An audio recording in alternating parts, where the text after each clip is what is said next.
గురుకుల సాంఘిక సంక్షేమ వసతి గృహాలలో జరుగుతున్న ఫుడ్ పాయిజన్ ఆత్మహత్య ఘటనలపైన న్యాయ విచారణ జరిపించి విద్యార్థులకు న్యాయం జరగాలి. ఏబీవీపీ అఖిల భారతీయ విద్యార్థి పరిషత్ రాష్ట్ర శాఖ పిలుపు మేరకు ఈరోజు కూకట్పల్లి విభాగ్ మేడ్చల్ జిల్లా ఆధ్వర్యంలో రాస్తారోకో నిర్వహించి ప్రభుత్వ దిష్టి బొమ్మ దహనం చేయడం జరిగింది.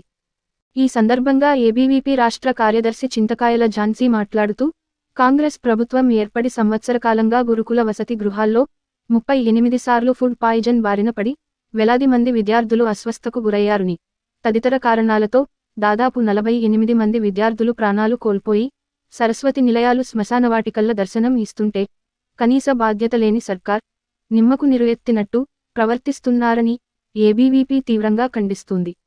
ఈ కార్యక్రమంలో మేడ్చల్ జిల్లా కన్వీనర్ రేగోడ్ నగేష్ మాట్లాడుతూ, రాష్ట్రంలో విద్యార్థులకు సమస్యలు వస్తే చెప్పుకోవడానికి కనీసం విద్యాశాఖ మంత్రి దిక్కులేడు. విద్యాశాఖ మంత్రిని ఎందుకు నియమించలే అని ప్రశ్నిస్తే స్వయంగా ముఖ్యమంత్రి పర్యవేక్షిస్తున్నారని ప్రగల్భాలు పలుకుతున్నారు. ఈ సంఘటనలన్నీ నిదర్శనం. ఇప్పటికైనా విద్యాశాఖ మంత్రిని నియమించాలి అని డిమాండ్ చేశారు.